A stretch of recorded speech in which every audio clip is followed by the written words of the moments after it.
Welcome to my channel. Hi குட்டீஸ், என்ன பண்ணுறீங்க? எல்லோரும் எப்படி இருக்கீங்க? என் வீடியோஸ்லாம் பார்க்குறீங்களா? மை வீடியோஸ் பார்த்துட்டு ஸ்டோரி பிடிச்சிருந்தா லைக் பண்ணுங்கள், சப்ஸ்கிரைப் பண்ணுங்கள்.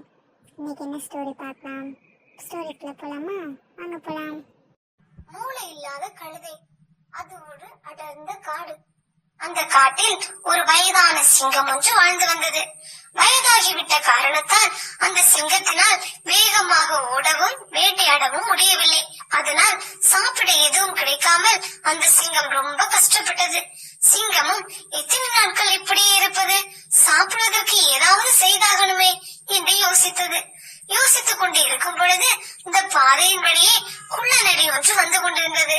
உடனடியாக சிங்கமும் இந்த நரியை தவிர வேறு யாரும் இந்த மாதிரி வேலைக்கு சரிபட்டு வர மாட்டார்கள் என்று நினைத்தது.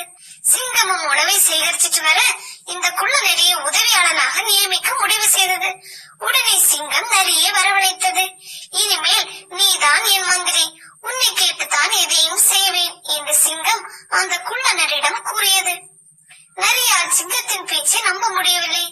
ராஜா, உங்களுக்கு மந்திரியா இருக்கிறது என் அதிர்ஷ்டம் என்று நரி சிங்கத்திடம் கூறியது. உனக்கே தெரியும், இந்த காட்டுக்கே நான் தான் ராஜா.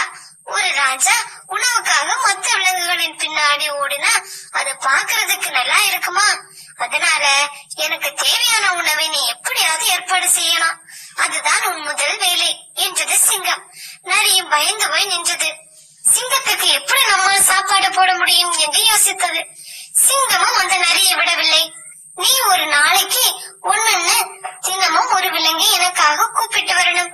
நீதான் கெட்டிக்காரனாச்சி, ரொம்ப சுலபமா செஞ்சிடுவேன்னு எனக்கு தெரியும் என்று சிங்கம் நரியை புகழ்ந்து பேசியது.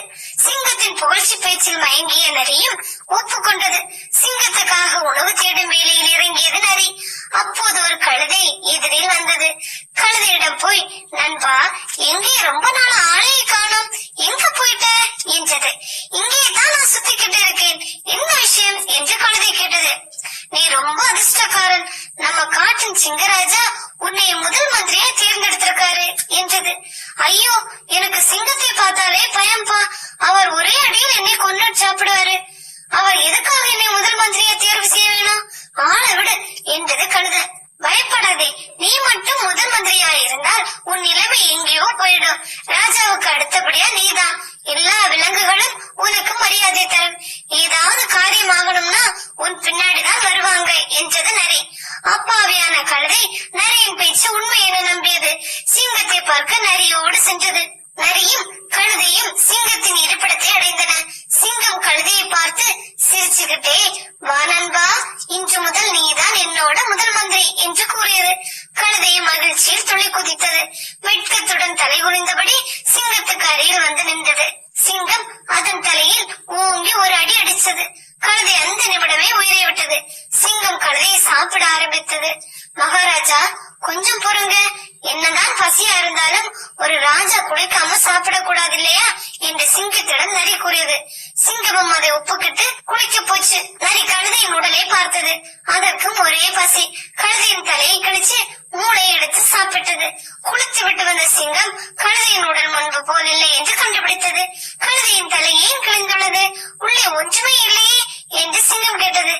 என்ன மகாராஜா, உங்களுக்கு தெரியாதா, கழுதைகளுக்கு எல்லாம் மூளையே கிடையாது என்று நரி சிங்கத்திடம் கூறியது. சிங்கம் நரியை நம்பவில்லை. அது எப்படி மூளை இல்லாம இருக்கும், பொய் சொல்லாதே என்று சிங்கம் கேட்டது. கழுதைக்கு மூளை இருந்திருந்தா என் கூட வந்திருக்குமா என்று நரி சிங்கத்திடம் கேட்டது. நரி சொல்வது சரிதான. சிங்கமும் அமைதியாகியது. Thank you for watching.